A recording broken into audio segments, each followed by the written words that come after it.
Transgenderism is not just a cultural phenomenon. It's not just anti-science. It's not just anti-biblical, but it's anti-family. It's anti-human, and it has caused so many broken families, broken bodies, and irreparable damages, injuries, and even leading to death. There's a video coming out it's actually already out now, called Dead Name. You can order it online. We'll have the link in the description here.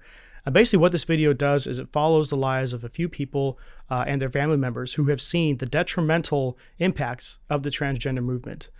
Now, there are a lot of different ways to think about transgenderism, whether it be biological, whether it be just what somebody wants is what they should have. But that whole relative truth component to this has really caused a lot of damage, even, as I said earlier, to death. Check out the trailer right now. If you want girl parts and you don't have them, you can do special surgery where they turn your penis inside out and there's a vagina inside. The preschool sends out a letter to all the parents announcing one of our students is now Rosa, and we would love you all to come and celebrate and support her. And he was 4 years old. I didn't even know if he knew what a pronoun was. I go to the daycare a week later to drop him off, and it's Rosa is written on the entrance sheet where I have to sign. Rosa is on his cubby. It's everywhere. And they would just look at me and listen. They would say, Helen, you should really learn to accept this and celebrate it. And I'm like, celebrate what? Celebrate that my child's going to be put on hormones and his penis will never grow and he'll never have a normal sex life and he'll be on drugs for the rest of his life? This was when she was like 15. I remember being up in her room and she said, I'm trans and I need a new name. Somehow I got a text from CVS.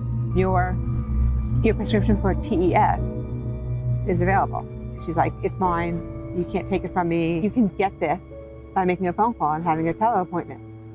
I mean, there was no psychological evaluation. There was nothing. Where does our species go if you can cut off your body parts like this? Sean had set up an appointment with an endocrinologist at the hospital to try to get hormones. I'm looking at it as, hey, this kid just needs to explain to him, hey, he's had a lot of traumatic events through his life, losing his leg. We had an older son that died of a heroin overdose when he was 8 years old. He loss of his mom, being diagnosed with cancer again. I mean, I went through I said, all these things have to have a big effect on him. When I had the appointment with the psychiatrist, I was just blown away when she turned around and told me that he's definitely transgender, and you are an unsupportive, abusive father. I'm trying to keep him alive.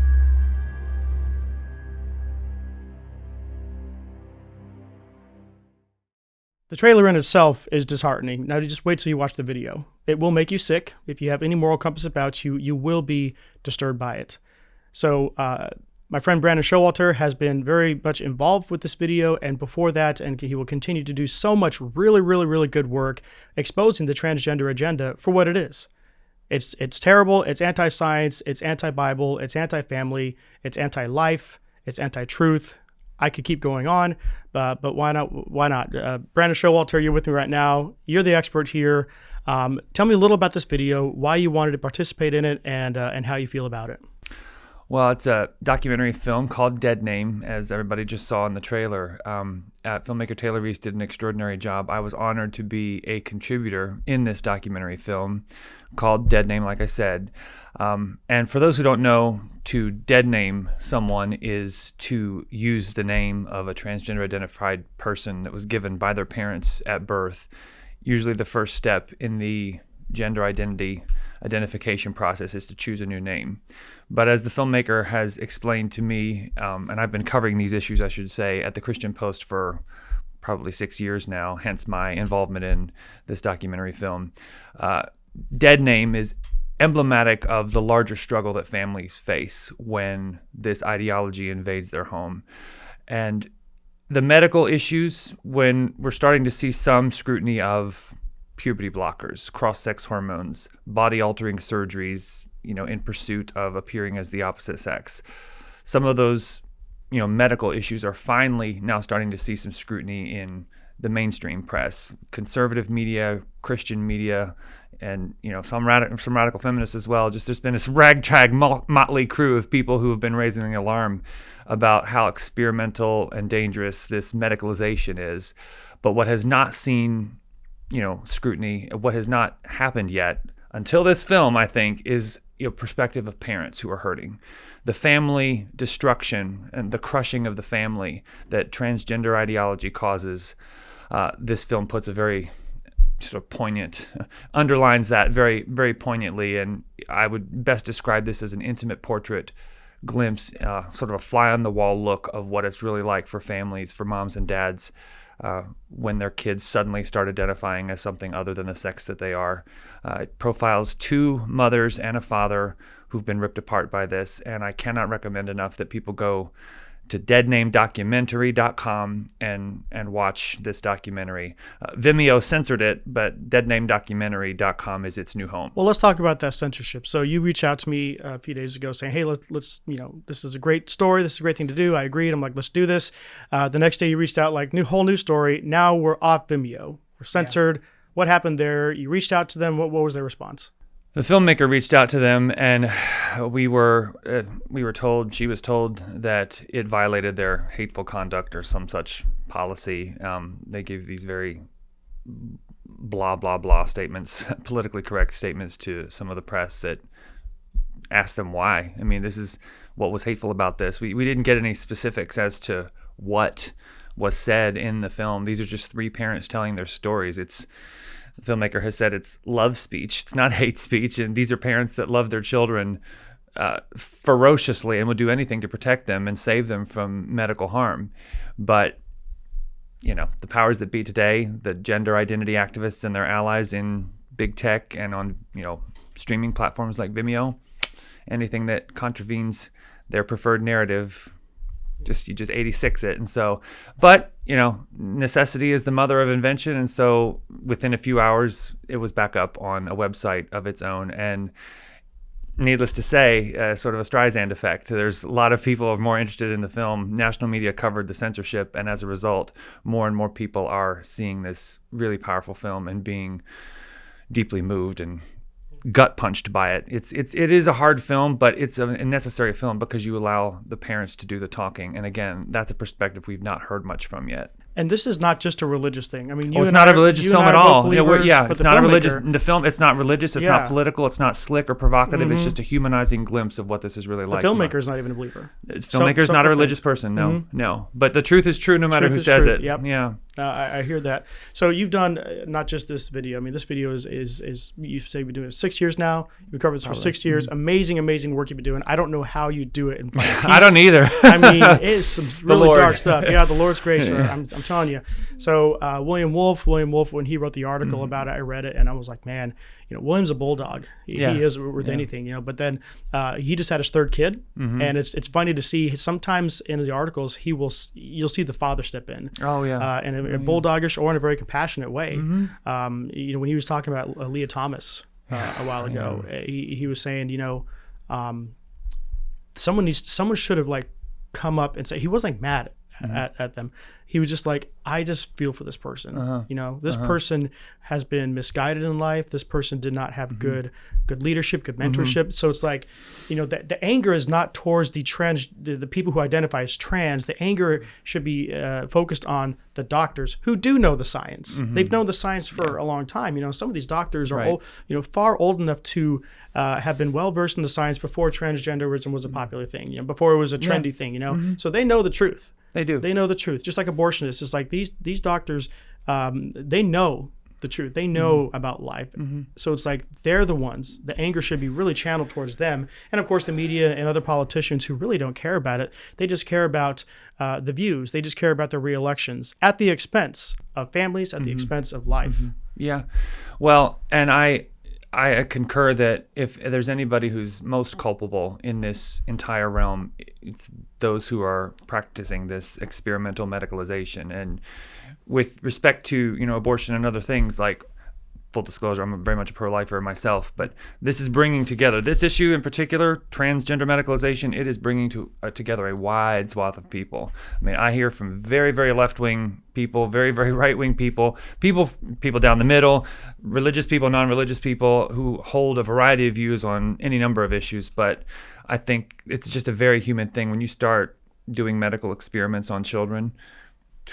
That's like that I hope that this film, and I know the filmmaker feels similarly, can bring people together in this very toxic and divided time that we're living in. Because you say you don't know how I do it when I see pictures of, for example, where young girls have their breasts cut off or they're sterile and bearded because they've been on testosterone that they got at Planned Parenthood or whatever. Seeing the medical carnage and the resulting horror from that, it's like staring into the abyss some days, and so that is hard to see. But I think at the end of the day, and the filmmaker has told me this as well, every parent, except for those few on the fringe who are clearly pushing this kind of abuse on their children, and those cases exist too, I will say, but almost every parent just wants to protect their children. They want to keep them physically safe. And what we are seeing, what was known as gender dysphoria, does not track historically with the vanishingly small, rare conditions that we saw previously throughout the 100 plus years of clinical diagnostic history for the people who were struggling psychiatrically with these ailments and that kind of thing. Now we see the social contagion just taking off, especially within teenage girls, but this is affecting a very broad swath. There's teen boys getting mired in this as well, and very young children, as you saw in the trailer again. So, but yeah, with the compassion, we need compassion and we need bulldogs. We need both. And for the Leah Thomas, swimmer dude, I have less compassion for him because for me, my read on that was that he was just, yes, he has been misguided, but he's also been allowed to exploit the system and taken advantage of these gender policies that people at high levels in these sporting organizations and the institutions have just completely kowtowed to this gender nonsense. But yeah, the visceral, when I feel angry about this and the work that I do, the anger that I feel is mostly toward these doctors whose duty is to first do no harm. That seems to first do no harm, and medical ethics seems to have gone the way of the dodo bird. Yeah. I mean, it's just astonishing to see the collapse of all of that. It's a righteous anger. Well, I feel it. To be had. Yeah. But it is a righteous anger, but I think sometimes it is easy for us to get angry about this, and I'm not saying it's wrong. But I think with Dead Name, the beauty of this film is that while it will make some people angry because you see how these families were irreparably, fractured by this, and that does make me angry, and it does make people angry. This is just, it makes you devastated. And I think sometimes it's easier, sadness, it's not a manipulative thing, but you can introduce some criticism and scrutiny of an ideology that's so destructive, not with anger and outrage, but with a humanizing, let me show you just what it's really like. Let me invite you into this pain so that you can really see in a way that you maybe haven't considered before.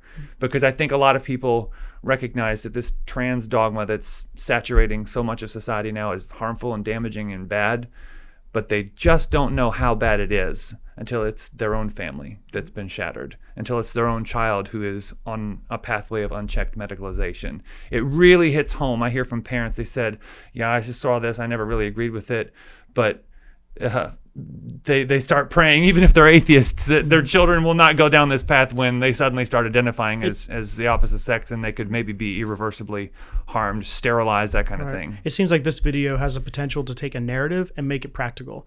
And for a lot of people, it's like, oh, it's just politics. They hear the conversation about transgenderism, and the first thing to do is like, oh, it's a political conversation. I don't want to be involved. And this isn't political. Okay, this is not political at all. It's been politicized, but it's not political. Abortion has been politicized. It's not political. There's so many things. This one, I'm like, okay, families are being torn apart. Bodies are being ruined. Irreparably ruined. Right?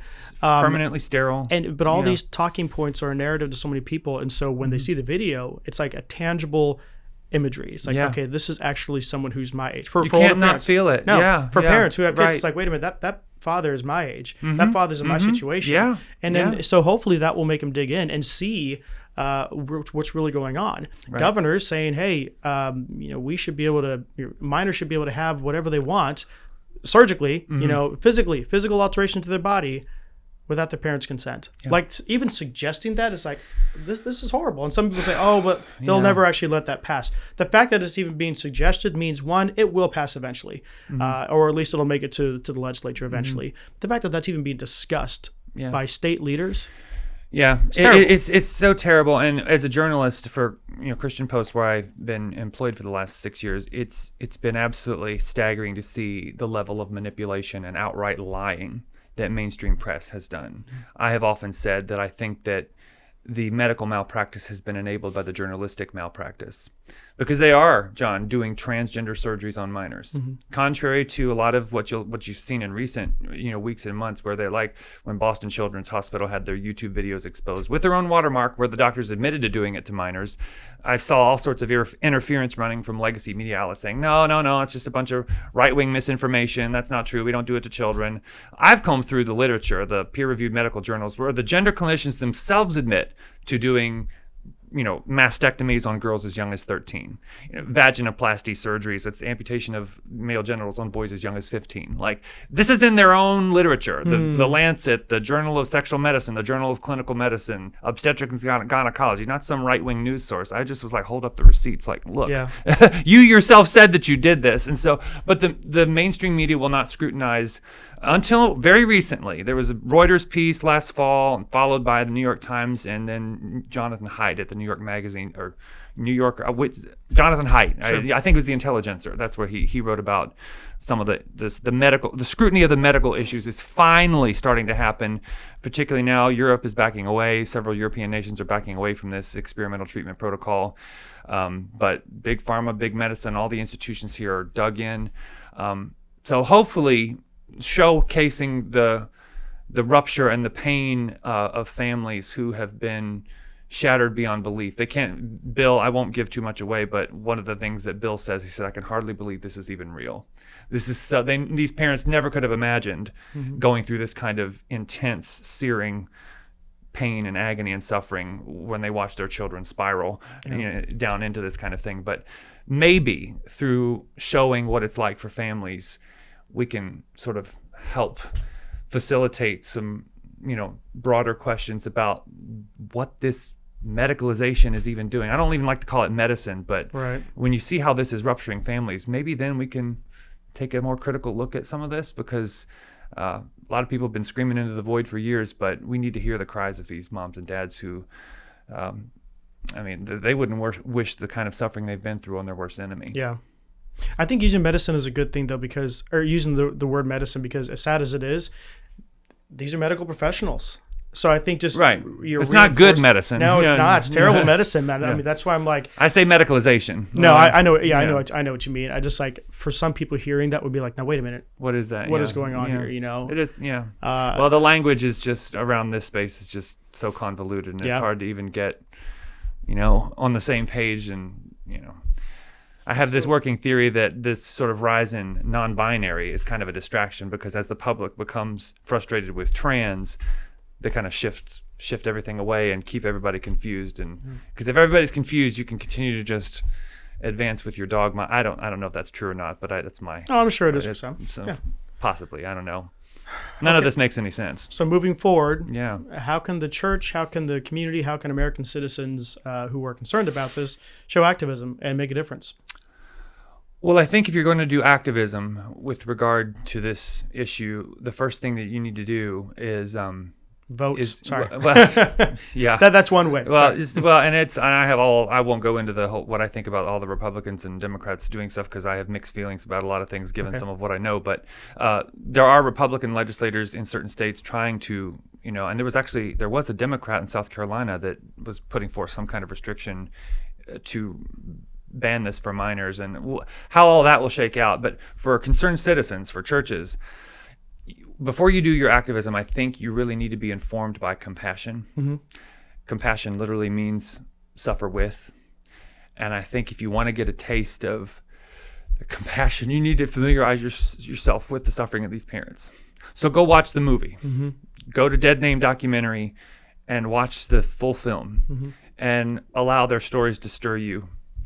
And then take what you feel, and then ask the Lord what your part to Yeah. play is, and then just do that. I can't give any practical advice about strategy No, or what no. you should do, what your unique gift mix are. And if you're not the type to sort of boldly declare the truth in the streets, maybe think about how you can help the coming wave of detransitioners who are starting to raise their voices more now, because they're going to need a lot of follow-up care to recover from this medical experiment they've been a victim of. But do something. Yeah, no, do something. You make a good point. It's like it's not going to look the same for everyone. Activism is not going to look the same for everyone. Some people, they may not be good communicators, but they have money and they can donate properly. Yeah, don't just be flippant, but properly.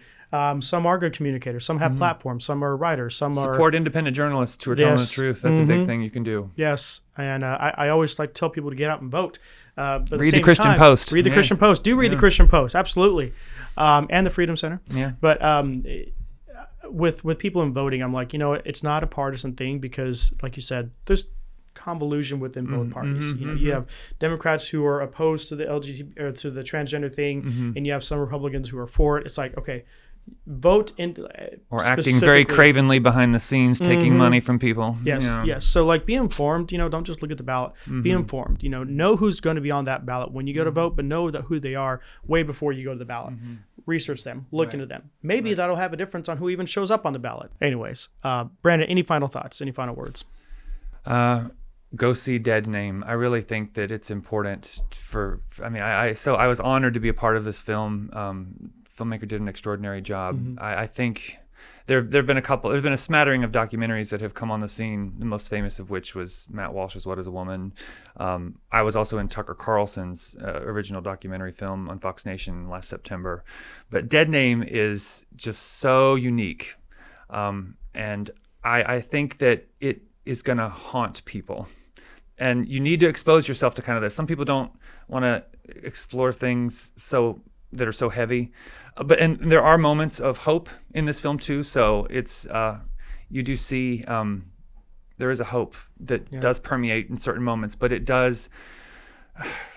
The conscience of this nation needs to be awakened to the depth of this, because I think so many people have not seen the truth because of the manipulation of language that has been so systematic throughout so much of the press. But this film just so powerfully showcases what it's really like for families.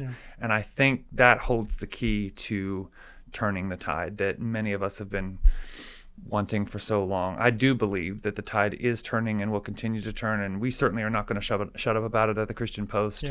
But if there's anything that could be a catalyst toward greater change and an end to this horrible medical scandal, I think Dead Name is the film. I very much believe in this documentary, and some people complain, it's behind a paywall. It's like 2 lattes at Starbucks. Just suck it up and go watch this film and acquaint yourself with what this is really like, because I can tell you that this is so much more widespread than people know. These are not it profiles 3 families, but these are not random one-offs. At the very end, you'll sort of see a smattering of other families that have been impacted by this. Everybody has got somebody in their community, their neighborhood, their family that's impacted by this, and I think that the filmmaker and I and a few others, I've often said this and I'll say it here too, when this sort of spell of gender ideology finally breaks off of our society, we'll be among the few that aren't shocked by how vast the scope of how this is, captured a generation, indoctrinated a generation, and did irreversible medical harm to countless people. It's a stain on our history. It's one of the worst medical scandals that the world's ever seen. But I'm not going to be quiet about it. The filmmaker's not going to be quiet about it. But here's hoping that as everybody sees this documentary, they won't be quiet about it either. Well, folks, check out ChristianPost.com. Follow them on Twitter. They are back on Twitter. They, like the Babylon Bee, were censored because they called Admiral Levine a man. Rachel Levine is a man. Rachel Levine a man. And we never back down. No, you didn't. And so they're back on. Follow Brandon Showalter on Twitter as well. What's your Twitter handle?